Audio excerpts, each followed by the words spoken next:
找工作真的很容易让人崩溃。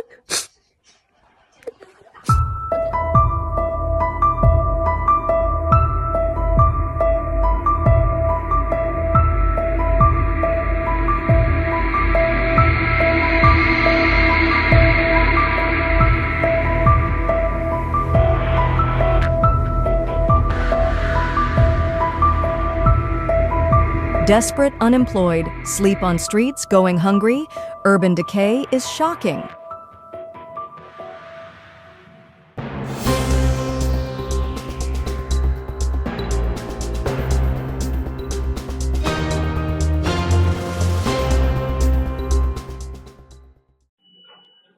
Excuse me, do you still need people here?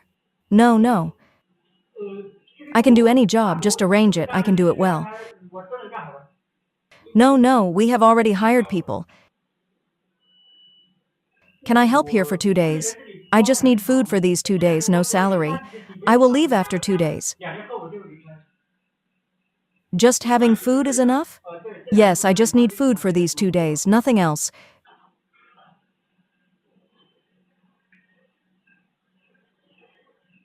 Where are you from? Hunan. Why do you want to be so miserable? I can't find a job, so I want to come here to help for 2 days, just to have some food. After eating, I will have the strength to find another job. Haven't eaten? No, I haven't eaten for a day and a half. I will cook you a meal. I can do my work first. No, wait outside. Thank you. You're welcome. The restaurant owner later told the media that he noticed the man seemed to have a limp and that what he said didn't sound like a lie, so he cooked for him. He also told the man, "If you don't have money to eat, come to my place anytime. I won't charge you. After all, it's not easy to be alone outside." This video moved and saddened netizens. Is it so difficult for young people to find jobs now? Others lamented, it's not that young Chinese people don't work hard, but it's getting harder and harder to survive. Sadly, this situation is now common in China. Many videos have been uploaded on mainland social platforms, showing people going to other places to find work, running out of money, failing to find a job, and fainting on the street from hunger. Some people are so hungry that they want to jump off a bridge. Hello, brother. Why do you live here? What do you want to do? Let's record it. We are here to help people like you. Have you encountered any difficulties? If not, how can you live here? It's so cold. How old are you this year? In your 20s? You can definitely choose to find a job. I can't find my ID card. Did I lose it long ago? If you lost it, you can apply for a new one. I have been wandering for a while. I can't get the internet to work and I haven't found a job. I really have no other choice. Later, I thought about it and decided to pick up some bottles to exchange for living expenses. Picking up bottles is temporary. I think if I collect a few thousand yuan, I will go hiking. I have no other choice. Otherwise, I will really starve to death outside. Then what can you do here? Find a job, find something to do. Then how many days have you been looking? I've been looking since today, almost more than 10 days. Then where is your hometown? I'm from Henan. Brothers, if you come to Dongguan and have no place to live, don't panic. Look below. There are people living under the bridge. They live quite well. There are several guys living here. Look, there is still a person sleeping below. Brothers, if you come to Dongguan and have no place to live and no money to rent a house, don't panic. There are many bridge holes and many bridge bottoms in Dongguan where you can live. As long as you don't mind the poor environment, you can live anywhere. Seeing the current employment and living conditions of Chinese people is truly distressing. The mainland economy is in decline, and there are more and more unemployed people. The internet is full of wailing. Many people are crying while looking for jobs. They live in anxiety and confusion every day, not knowing where to go in the future. The current factory situation in Jiangsu, Zhejiang, and Shanghai may not be visible to workers who have just started working. Why are so many workers pulling their suitcases back home? It is possible that you come here to work and support the vendors and landlords, but you can't support us workers. Not to mention support, there isn't even a job. If you want to talk about good jobs, there are none that pay more than 8,000 or 9,000 or even over 10,000. The only jobs available are the kind that recruit every day, every month, and every year. A factory that used to be looked down upon, you have to stand while working, it's an assembly line, and the dormitory is far away, now has people squeezing in at the door. Goodbye, Zhejiang. I will never come to Zhejiang again. This sentence makes many people sad and reluctant to leave Zhejiang. Recently, hundreds of thousands of migrant workers stranded in Zhejiang have started choosing to go home because they cannot find suitable jobs. Many people go home every day because Zhejiang's good companies are no longer short of workers. I am a migrant worker who grew up in Hangzhou. I can barely make it. If the locals hadn't relied on demolition compensation, they would probably be eating pickles at every meal. What happened to Hangzhou? Wages haven't increased, but housing prices have fallen sharply. The price hikes can't be stopped. It costs hundreds of yuan to park on the roadside every day. I think it's only 150 yuan to park illegally. Brother, aren't you forcing us uneducated people to park randomly? Let's talk about the employment environment. I have a friend who wants to find a job with a salary of more than 5,000 yuan. He browsed the recruitment website for 2 months and couldn't find one. How miserable is it now? Behind unemployment is the visible economic downturn. A large number of companies have shut down, and street shops have closed one after another. Whether in manufacturing, service, or technology industries, wage cuts and layoffs have become common in China. The latest data released by the National Bureau of Statistics of China shows that both consumption and production declined in February, further highlighting China's severe deflationary pressure, which may have a greater impact on economic growth. My God, there are so few people here these days. I don't know why. Do you? How much did you make yesterday? I only made a little over 3,000 yuan, and the rent is 190,000 yuan. Look, I need to break even at 5,000 yuan a day. This is a lost day. I've been losing money these days. What's the situation? Every morning, I still go to work on time at 7 o'clock and get off work on time at 12 o'clock. Look at the store across from me. It hasn't opened yet. It closed at 8 o'clock yesterday and still hasn't opened. This business is really hard to run. March is supposed to be the busiest season. Today the governor comes, tomorrow the mayor comes, but they won't let us do business. How can business survive like this? There's no one here. All the outsiders are poor. This year's business, I think, is quite difficult. Why? Because there are no people anywhere. You can see that there are no people in the communities, shopping malls, or even office buildings. Where have they gone? Have they returned to the countryside to retire, or have they moved to a bigger city to develop? Can anyone tell me where all the people have gone? This business is really hopeless now. I no longer have any expectations or hopes for this store. In the past, when I came to the store in the morning, I would think, I don't know how much money I can make today. Now, when I come to the store, I think, I don't even know when it will open. Opening the store itself has become a problem. I don't know how your business is doing now. Anyway, you can see that there is no one here. Let me take you outside to see what the situation is like. This is what it looks like outside. Is there anyone? Let's see if there is anyone here. This is the situation. There's no one. Not only are there no customers in our restaurant, but the streets and even the vegetable market are empty. This morning, I went to the wholesale market to buy vegetables for the store. In the past, it was so crowded that you could barely walk. Now, 99% of the people buying vegetables are elderly. The most they buy is 5 yuan worth of green onions, 1 yuan worth of greens, and for those who buy a little more, it's Chinese cabbage and radish. These vegetables seem to sell the fastest in a day, while the more expensive ones remain unsold. No one is interested in them. Even the garlic sprouts, which I love to eat in this season and cost only 10 yuan per pound, aren't being bought. The real estate industry, once a hot commodity, has also lost its halo. Those white-collar workers who were envied in the past now have to change careers. Many have even joined the so-called triathlon, working in food delivery, ride-hailing, Didi, and express delivery to support their families. Countless middle-class people have fallen into poverty overnight, as if waking from a dream. A few years ago, during the bubble boom era, everyone was comparing cars and houses. Now, sudden poverty and loneliness have created a huge gap, leaving countless people feeling helpless and lost. My company went bankrupt last December, and hundreds of employees were laid off. I worked as a frontline operator in the company for 8 years. I have no skills, no technical expertise, and no higher education. Are the only 3 options left for laid-off middle-aged men Didi, food delivery, and express delivery? I still don't know what to do.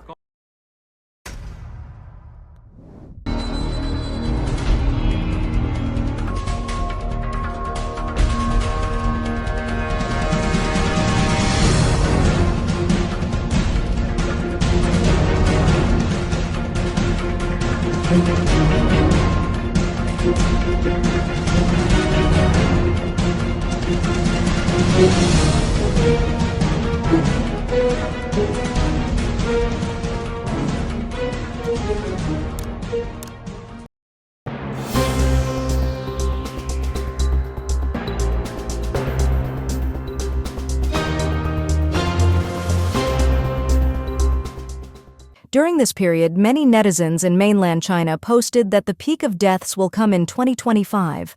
They also uncovered numerous uninhabited villages where luxury homes and supplies remained intact. But where did the people go? Although the Chinese Communist Party authorities are very evasive about the cause of mass deaths, many people have said that, judging from the symptoms, it is very similar to COVID-19.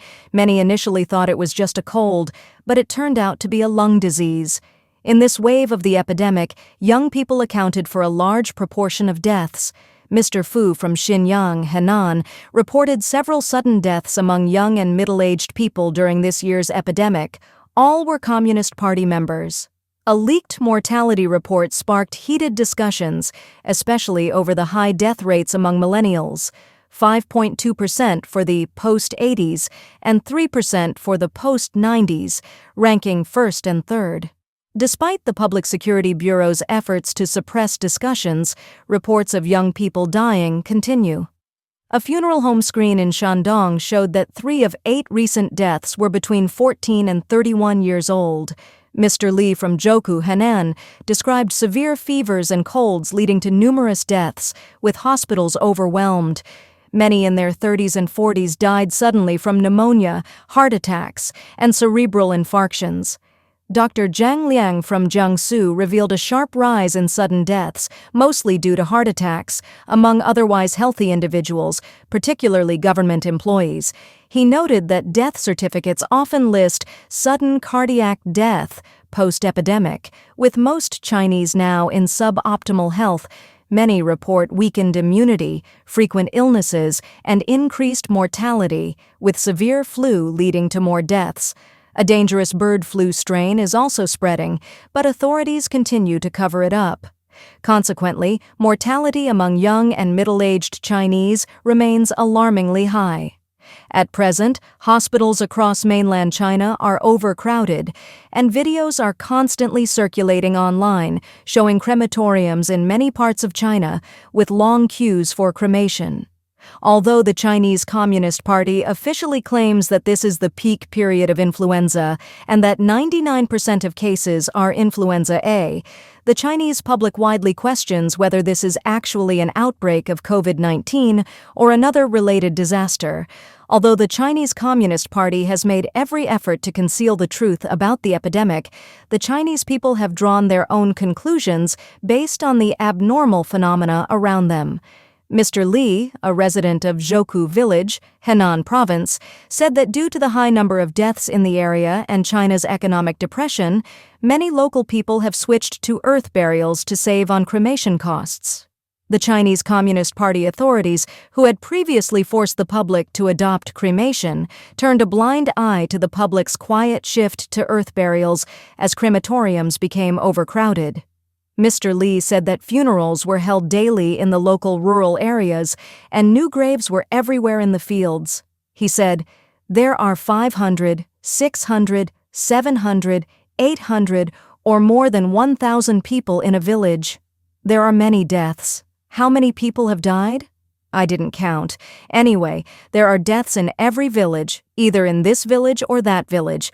1 village per kilometer, 1 village per kilometer, hundreds and thousands of villages, and people are dying every day. Now, those who die are young people. From the onset of illness to going to the hospital, they die quickly. Sometimes they can't even make it to the hospital before passing away, and no one reflects on this matter. This also explains a problem: why Chinese people now clearly feel that there are fewer people.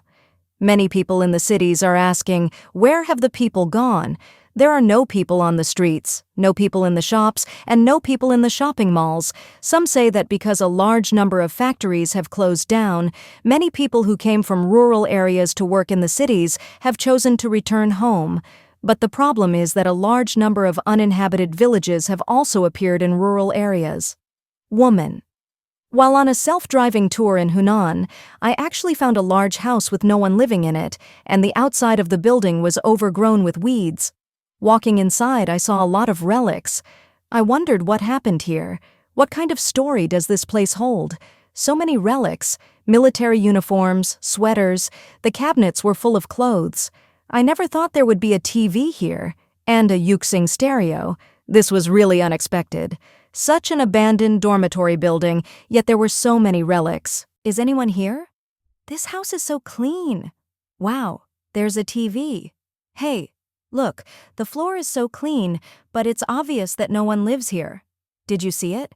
The bed is still clean, and the door is wide open. There's even a flashlight, the same model as mine. This room puzzles me. Everything is very clean, yet the door is open. The couplets on this house are actually white. White couplets generally have 2 meanings. Either they have faded, or they signify that a mourning ceremony has been held. Look behind me. On both the right and left, there are actually many buildings we haven't even explored yet. Man. Hello, everyone. I am taking a photo of a village where nearly all the houses are 2-story buildings. The level of desolation and the bleak atmosphere here are unimaginable. This is the first house you see when you enter the village, and this is the second house. The second house is also a building. Forget about the weeds growing over the vegetables. Look at how long this gate has been closed. This is the third house. The grass at the third house is almost as high as the gate. These are all modern buildings, right? Did you see the third house? The gate has collapsed. This is the fourth house. Look, the back of the fourth house is also made up of 2-story modern buildings. This is the fifth house. The fifth house is a bungalow, which is abandoned. It's such a pity. There are 3 houses outside. To put it bluntly, these houses are in particularly good condition, and they are located right next to the road. If transportation were inconvenient, it might be understandable that this place was abandoned, but the road has been built right up to the doorstep. As the saying goes, when the road is open, people will come. This is the current situation in Hulutao Village, Tengzhou. Man, are you the only one living here at night? How many people were in the village at its peak? Old man, 406 people. Man, are you still living in this village now? Old man, yes. Man, how many families are left in this village now? Old man, there are 16 families, and such depopulated villages are not just isolated cases. It is now known that similar abandoned villages exist in Hunan, Hubei, Henan, Hebei, Guangxi, Yunnan, and other places. Man, friends, family, I don't know what happened here. A small town with a population of hundreds of thousands has been completely abandoned. There are about 1,000 households here, maybe even more than that, but now only 10 households remain. Most of the houses are marked as sealed and welded shut, making it impossible to enter. However, some can still be accessed. Have you seen this house? It was clearly vandalized and later sealed with iron sheets. It is well ventilated. This footage was taken by a blogger who entered an abandoned mansion. Inside, there are daily necessities and clothing, but no one knows where the owner has gone. Man, stepping into this house, you can see what arrogance means. It's dark. Let me show you slowly. The rich live in excess. Everything is untouched. Look at these expensive supplements and brand-name clothes just left behind. Let's check the second floor. There are beds, luggage, massage chairs, and luxury goods. Nothing seems to have been taken. Oh my God, this 55 bag has traveled thousands of miles. This house belonged to a wealthy woman. Cosmetics, a phone, and a closet full of leather jackets, furs, and designer clothes. Now I truly understand the arrogance of the rich. The third floor is a sunroom. These villages, houses, and even this mansion are fully stocked with daily necessities. The only mystery, the owners are missing. Netizens commented, "I think the village was abandoned after many died in the epidemic, and the government covered it up." If there were no relics, it could be urbanization or migration, but a house full of belongings. Suspicious. Maybe it was cleared by the white-clad people. It looks like the residents were taken away. Open doors and scattered items suggest a raid. Some speculated, during COVID-19, entire villages were wiped out. Now they're being uncovered one by one. Remember Wuhan's early outbreak? Crematoriums ran 24/7, no IDs were checked, just piles of phones for later identification. The Oppo sign shows this village was abandoned years ago. Connecting the dots, China suffered catastrophic losses. This is real.